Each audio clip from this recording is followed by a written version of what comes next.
नमस्कार दोस्तों।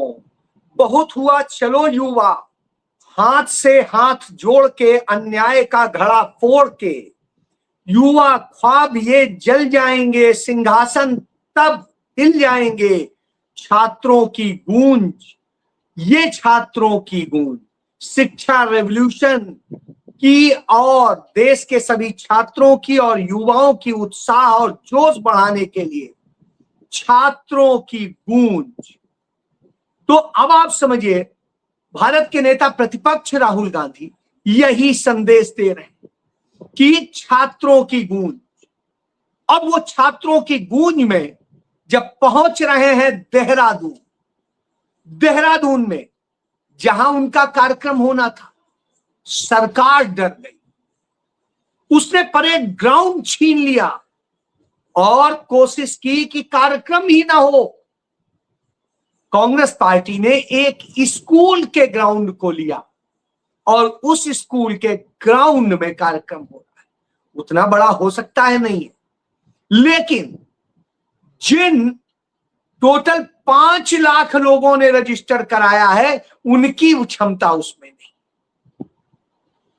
लेकिन यह भी सच है, जितने भी आएंगे वो भारी पड़ जाएंगे भाजपा सरकार के लिए, नरेंद्र मोदी और धामी की सरकार के लिए। क्यों?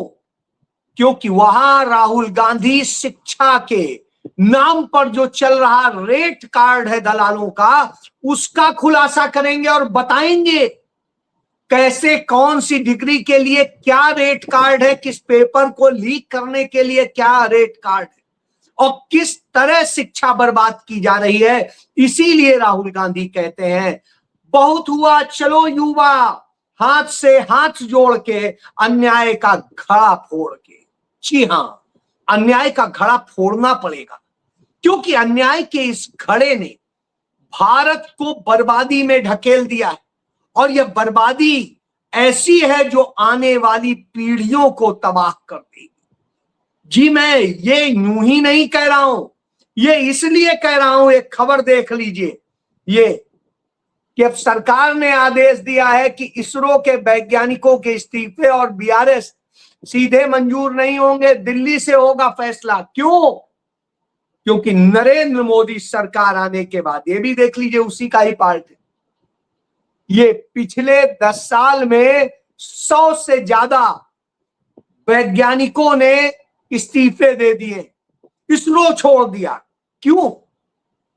जब नौकरियां नहीं लोगों को मिल रही, तमाम बुरे हालात हैं, ऐसे में क्या मजबूरी है कि इतनी अच्छी नौकरी छोड़ जाए जिसकी सबसे अच्छी सैलरी। तो आईआईटी के प्रोफेसर्स की जो सैलरी होती है वही सैलरी है इन वैज्ञानिकों, और तमाम सारे रिसर्च के लिए फंड मिलते हैं, बावजूद इसके छोड़ रहे हैं। क्यों?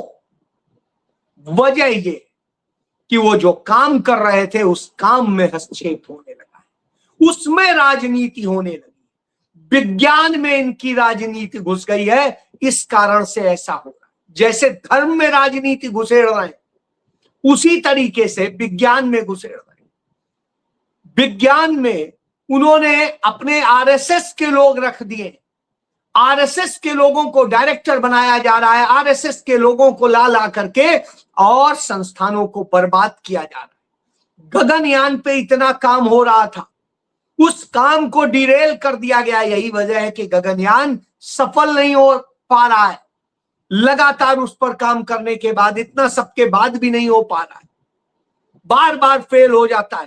तो अब आप समझिए क्यों हो जाता है, यह भी जान लीजिए। इसका एक शिक्षा व्यवस्था क्या नरेंद्र मोदी सरकार ने की है, तो उसको देख सकते हैं आप। ये देखिए, ये न मरीज न रिसर्च, 30,000 रुपए में एमडी एमएस और 1 लाख में पीएचडी की रेडीमेड थीसिस।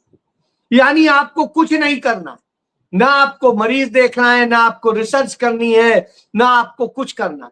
30,000 रुपया दीजिए, एमडी की, एमएस की, सबकी, 1 लाख में पीएचडी की, सबकी थीसिस बना के आपको दे दी जाएगी। आप जमा करा दीजिए, डिग्री लीजिए और ऐसे जाइए। जी हाँ, यह धंधा चल रहा है और यह राजस्थान के उदयपुर में चल रहा है। वहां से खुल के आया और ये पूरे देश स्तर पर चल रहा है। ऐसा नहीं है कि सिर्फ वहीं तक सीमित, पूरे देश स्तर।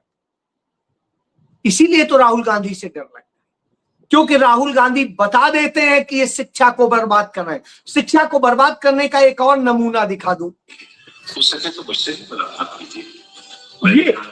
ये बेहतरीन यूनिवर्सिटी बनी उत्तर प्रदेश के रामपुर में, जिसका नाम है जौहर यूनिवर्सिटी। आईआईटी के टक्कर की उन्होंने यूनिवर्सिटी बनाई, और ये यूनिवर्सिटी में 50% हिंदू स्टूडेंट्स पढ़ते हैं।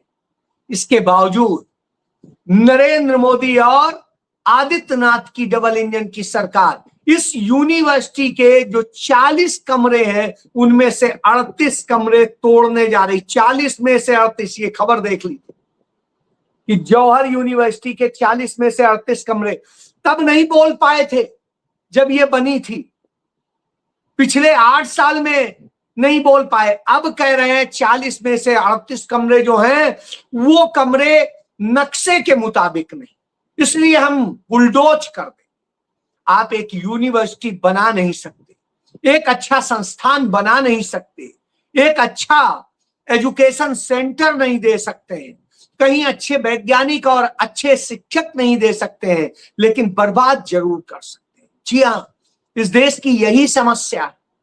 और हम नफरत से भर के कि अरे ये आजम खान ने बनवाई थी इसलिए इस पे बुलडोज कर। शिक्षा का संस्थान, भारत का संस्थान, आप उसको अधिग्रहित कीजिए, सरकार चलाए उसे, लेकिन उसे खत्म कर देंगे। यानी आप शिक्षा से मरहूम करना चाहते हैं, और जब यह करना चाहते हैं तो कैसे लोग पैदा होंगे ये आप समझ सकते हैं, जिन्हें न थीसिस लिखनी आएगी, न रिसर्च करनी होगी, न मरीज देखने होंगे, बस डिग्री लीजिए। तो साहब यह है नरेंद्र मोदी और बीजेपी का मॉडल। और ये मॉडल इसलिए क्योंकि इनके पास में योग्य लोग हैं ही नहीं, इन्होंने अयोग्य लोगों को हर जगह भर रखा है। और अयोग्य लोगों की जो ये भीड़ होती है वही ये बता देती। इसके भी और उदाहरण देख ले, महाराष्ट्र में जिस तरीके से है, तो ये देखिए महाराष्ट्र में ये बच्चों के पढ़ने के लिए हॉस्टल है, ये हॉस्टल देख लीजिए आप, ये घोस्ट हॉस्टल है। कैग ने अपनी रिपोर्ट दी है, कैग की रिपोर्ट में आया है CAG has flagged 6 ghost hostels in Maharashtra, और इनको 2.25 करोड़ रुपया हर साल दिया जा रहा है। किस बात के लिए? अरे हॉस्टल इतने अच्छे चल रहे हैं, बच्चों को पढ़ाने का काम हो रहा है, और इनमें कोई नहीं रहता। ये आप देख, कोई नहीं रहता, यानी जिसका ताला भी नहीं खुला है जाने अरसे से, वो हॉस्टल्स आप, ये जो है पैसा यहां जा रहा है। कौन खा रहा? वही लोग खा रहे हैं जो शिक्षा के नाम पर पूरी दुकानें चलाते हैं, और उसके बाद में भाजपा का झंडा लेके भाजपा की रैली, भाजपा के नेताजी को माला पहनाना, यही करते हैं। जी हां, तभी यह स्थितियां पैदा, और नफरत इतनी है कि जजेज भी अपनी नफरत दिखाते हैं। एक जस्टिस मनोज मिश्रा है, उन्होंने ऑर्डर पास किया कि जो वहां पर ऑस्ट्रेलिया के फादर थे फादर स्टेन, और उनके 2 मासूम बच्चों को, उनको इस शख्स ने जिंदा जला के मार डाला। ये 2 मासूम बच्चे हैं और ये फादर स्टेन, इनको जला के मार डाला था। ये उड़ीसा में गरीबों के लिए काम कर रहे थे, उनको, उनकी शिक्षा के, उनके उत्थान के, उनके स्वास्थ्य के लिए, सबके लिए काम कर रहे थे। तो इस आतंकवादी ने, दारा सिंह नाम का यह आतंकवादी, इसने उनको जलाकर मार डाला था। और जला के मारा था किसकी मदद से? वही भारतीय जनता पार्टी का जो एमपी बना था, जिसने राहुल गांधी पे आरोप लगाया था कि उन्होंने मुझे संसद में धक्का दिया और मुझे इतनी चोट लगी। पहले उसकी चोट इतनी बड़ी थी, फिर इतनी हुई, फिर इतनी हुई, फिर पूरा सिर ही बांध दिया। वही ड्रामेबाज सांसद का साथी, और वो तो पहले छूट गया था, ये अब जो है दोषी करार था। तो साहब ये जो है कि इसको तुरंत छोड़ दो, 15 अगस्त के पहले पहले छोड़ दो, जिससे ये आजादी का जश्न मनाए। तो ये स्थिति है। तो ऐसे लोग जो पढ़ के जाते हैं, जस्टिसेस बने या कुछ भी बने, वो यही करते हैं। तो नफरत से भरे लोग ये कराते हैं। अब आप सोचिए, और इसके बाद में दूसरी भी चीज, चोरी कराते हैं, और इनकी चोरी अब सर्वविदित। आपने बहुत सारी चोरियां देख ली, अब एक नई चोरी आ गई। वो चोरी है भारत के न्यूक्लियर प्लांट। भारत के सबसे बड़े न्यूक्लियर प्लांट से डेटा चोरी हो गया, सारा डेटा। ये परमाणु संयंत्र है भारत का सबसे बड़ा, तमिलनाडु में स्थित है, समुद्र के किनारे। और इसमें जो है ये कड़नकुलम नाम है इसका, और यहां से पूरे पावर का जितना न्यूक्लियर पावर का प्लांट का डेटा था उसे उन्होंने हैक किया और पूरा चोरी कर। यानी भारत ने क्या रिसर्च किया है, क्या काम किया है, क्या न्यूक्लियर में है, सब कुछ चोरी कर दिया। ये ऐसे ही नहीं हो जाता। साइबर चोरी से रोकने के लिए बहुत सारे इंतजाम होते हैं, और इन न्यूक्लियर प्लांट्स में जो है इंजीनियर्स के साथ, वैज्ञानिक के साथ बहुत बहुत विशेषज्ञ होते हैं। यानी इनसे चोरी करना आसान काम नहीं। ये चोरी की नहीं जाती, करवाई जाती, क्योंकि ये भारत सरकार के अधीन है, यानी नरेंद्र मोदी के अधीन है। तो ये कराया जा रहा है। क्यों कराया जा रहा है? क्योंकि भारत के न्यूक्लियर सेक्टर को अडानी को सौंपा जा रहा है। इसका कानून बना चुके हैं, और इसके लिए अब पूरी व्यवस्था की जा रही है। इसके अलावा और तमाम जगह तो वो सारे हमारी रिसर्च जो हमने करी, जिनमें हमने हजारों करोड़ रुपया खर्च किया, वो मुफ्त में ले गए साहब। और थोड़ी बहुत नहीं, करीब 20,000 फाइलें, 19,000 समथिंग। तो अब आप सोचिए, इतनी फाइलें जो है चोरी कर ली गई, रिसर्च और सबकी। कल्पना करिए भारत को कहां लाके खड़ा कर दिया इन लोगों ने। सब चोरी से ही होता है।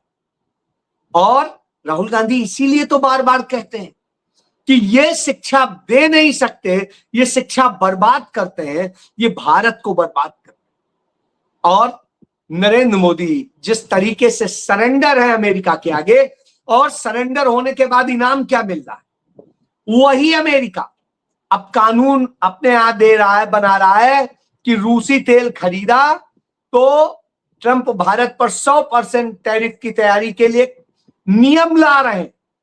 यानी भारत को गुलाम भी बना के रखेंगे, और भारत पे इतना ज्यादा टैक्स ला देंगे, टैरिफ ला देंगे, जिससे भारत बिल्कुल चरणों में पड़ा हुआ घूमता रहे। तो यह स्थिति करी है इन्होंने। और यह स्थिति करने के बाद आपको हिंदू मुस्लिम में लड़ाई है, आपको मंदिर मस्जिद में लड़ाई है, आपको मंदिर गुरुद्वारे में लड़ाई है, आपको मंदिर गुरुद्वारा मस्जिद में लड़ाई है, आपको किसी और में लड़ाई है। और इस तरह से लड़ा के आपकी जिंदगी, आपका परिवार, आपका सब कुछ बर्बाद कर दे। इसीलिए तो राहुल गांधी ने भारत जोड़ो यात्रा की, यही बताने के लिए कि मत बहकिए, आप एक हैं, एक थे, एक रहेंगे। क्योंकि एक गुलदस्ता सिर्फ एक फूल से नहीं बन सकता। एक फूल का गुलदस्ता कभी खूबसूरत नहीं होता, उसमें सतरंगी होते हैं। एक नीला फूल है, एक पीला फूल है, गुलाबी है, कोई 4 है, कोई 6 है, कोई 8 है, कोई 10 है, कोई 20 है, और इस तरह से करके एक शानदार गुलदस्ता बनता है। और उतना ही अच्छा गुलदस्ता माना जाता है जिसमें जितने अच्छे फूल और फूलों के साथ सुगंध हो, तो वो सोने पे सुहागा होता है। लेकिन इन्होंने गंधहीन और एक तरह के वो करने की काम किया, वो भी फूल की जगह कांटों का गुलदस्ता बनाने का काम किया। इस देश को आग लगा, और ये आप सोच रहे हो कि ये हिंदुओं के, नहीं नहीं भाई, ये उसके भी नहीं है। आपने देख ही लिया, वैष्णो माता मंदिर से इन्होंने 500 करोड़ रुपए की चांदी चोरी कर। इसी तरीके से राम मंदिर से इन्होंने 3000 करोड़ रुपए की चोरी कर। इसी तरह बद्रीनाथ मंदिर से भी इन्होंने सैकड़ों करोड़ की चोरी कर ली। इसी तरह केदारनाथ मंदिर से हजारों करोड़ का सोना चोरी कर लिया। इसी तरीके से अंबाजी की मंदिर से चोरी हुआ। अब और भी मंदिर आ रहे हैं सामने। एक जो है श्री नाथ का, भगवान का, कृष्ण का मंदिर है भरतपुर में। उस मंदिर से हीरे का जो उनके वो जड़ा हुआ था उनके मुकुट में, हीरा जिसने दिया था, वो हीरा चोरी हो गया, उसकी जगह कांच लगा दिया गया। तो अब आप सोचिए, इसी तरह से लगातार चोरी चोरी और चोरी हो गई। यानी भगवान के घर में भी लगातार नए नए मंदिर आ गए। राजस्थान के एक मंदिर में चोरी कर, ये चोरियां हो रही आपके धर्म स्थलों से। चोरी होती है भगवान शिव के जो है महाकाल लोक से, वहां से जमीनें भी चोरी होते हैं। और ये कौन कर रहे हैं? जो चौकीदार बने बैठे, वहां का चौकीदार, जो वहां का मुख्यमंत्री है मोहन यादव, वो चोरी कर रहा है। यहां नरेंद्र मोदी बने बैठे हैं, ये चोरी करवा रहे हैं। इसी तरीके से और सारे लोग हैं। तो ये चोरी का क्रम चल रहा है। और जब चोरी का क्रम चल रहा हो तो स्वाभाविक सी बात है, बात होनी भी चाहिए। तो इसी तरीके से इन्होंने सबरीमाला के मंदिर से भी चोरी कराई, और जो कराई वो भी किसी से छिपा नहीं। तिरुपति बालाजी के मंदिर से चोरी कराई, वो भी किसी से छिपा नहीं। तो लगातार मंदिरों के खुलासे हो रहे हैं और लगातार सामने आ रहा है कि ये चोरी कर। फिर आपकी परीक्षा चोरी करते हैं, आपकी शिक्षा चोरी करते हैं, आपका स्वास्थ्य चोरी करते हैं। और इन सब से जब जो पैसा आता है, उसके बाद में फिर सांसदों को डराने के लिए, विधायकों को डराने के लिए, सबके लिए होता है। तो साहब ईडी भेज दी जाती है। खबर देखिए, ईडी भेज दी गई। डे आफ्टर ईडी समन फैमिली ममता असाइड ज्वाइन राइवल कैंप। समझ गया कि वो बीजेपी की हो गए। यानी आप ईडी का इस्तेमाल कर रहे हैं भारतीय जनता पार्टी के विस्तार के लिए। लेकिन आप ये सोचिए, ये आए थे कि हम गरीब के घर से हैं, हम तो भीख मांगते थे, हम तो लोकतंत्र वाले हैं, संविधान वाले, जाने क्या क्या कहते थे। आज यह स्थिति। सोनम वांगचुक इतने दिनों से अनशन पर बैठे। अब अनशन पर बैठे हैं तो लोग कह रहे हैं राहुल गांधी को जाना चाहिए।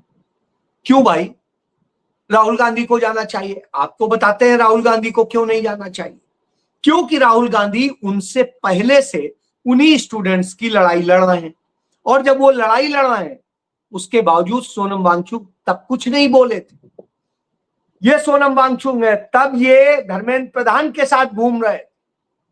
और उसके बाद में जब वो खुद फंस गए तो ये कहने लगे, जो काकरोच जनता पार्टी का प्रमुख है अभिजीत दीप के, वो ये देख लीजिए, वो राहुल गांधी के लिए क्या लिखता था कि राहुल गांधी की भारत जोड़ो यात्रा ट्रैवल ब्लॉग सिर्फ है। और उसके बाद में कहते थे हमें तो कोई राजनीतिक पार्टी का वो नहीं चाहिए। आज जब वो 18 दिन से अनशन पर है और उतने 18 दिनों से जेएनयू के 1 दर्जन छात्र और छात्राएं नेहा के नेतृत्व में, वो सब भी अनशन पर, और उनको अलग बैठा दिया गया जिससे वो न दिखाई दे, बस सोनम वांगचुक दिखाई दे। वो बच्चे मर रहे हैं, उन बच्चों के प्रति संवेदना नहीं। आप याद करिए, श्रीमती इंदिरा गांधी को ये तानाशाह कहते हैं, लेकिन श्रीमती इंदिरा गांधी थी, सन 84 की बात है। सोनम वांगचुक के पिता उस समय जो है अनुसूचित जाति और सबकी मांगों को लेकर के लद्दाख के बैठे थे अनशन पर, और श्रीमती इंदिरा गांधी प्रधानमंत्री थी। श्रीमती इंदिरा गांधी दिल्ली से लद्दाख गई और उन्हें जूस पिला करके और अनशन तोड़वाया था। तो सोचिए, वो श्रीमती इंदिरा गांधी थी जिन्हें आप तानाशाह कहते थे, और जो खुद को कहते थे हम तो गरीब घर के हैं, वो मरने के लिए आपको छोड़ देते हैं। आज दिल्ली प्रदूषण में इस तरह स्थिति है, उस प्रदूषण से ये बड़े बड़े लोग तो अपने यहां लगा लेते हैं वाटर प्यूरिफायर और सब कुछ, और एयर प्यूरिफायर और दूसरे और साधन। आप क्या करेंगे? आपको प्रदूषित पानी मिलेगा, आपको प्रदूषित जो है हवा मिलेगी, आपको प्रदूषित जीवन मिलेगा, सब कुछ मिलेगा, और आप मरने को मजबूर होंगे। आज दिल्ली में यह है कि AQI 500 के ऊपर है और 500 से ऊपर वो रिकॉर्ड नहीं कर सकता। तो अब आप सोचिए कितना ऊपर हो। ये स्थिति है आज, ये दिल्ली की स्थिति है। और इसी तरीके से लगातार बात यह है, ये मौसम का असर पूरी तरह हटा देने के बाद भी दिल्ली का अपना PM10 लगातार 48 दिन से पिछले साल के ठीक इन्हीं दिनों से ऊपर बना हुआ है। पूरे 48 दिन, मई से आज तक एक भी दिन पिछले साल के स्तर से नीचे नहीं गया। ये मौसम का उतार चढ़ाव नहीं है। अगर ये बारिश या हवा का खेल होता तो 48 में से कुछ दिन नीचे भी आते। ये लगातार टिकाऊ बिगड़ाव है और यही आज की असली कहानी है। अब आप सोच लीजिए, तो ये स्थिति है कि पिछले 48 दिनों से एक ही जगह खड़ा है, यानी कितना प्रदूषित कर दिया। आपको मौत के मुंह में ढकेलना। इन्हीं सब के खिलाफ राहुल गांधी बोलते हैं, कोई और नहीं बोलता, न सोनम वांगचुक न कोई और। तो अब आप सोच लीजिए कि असली कौन है और किसके लिए लड़ रहा है। जय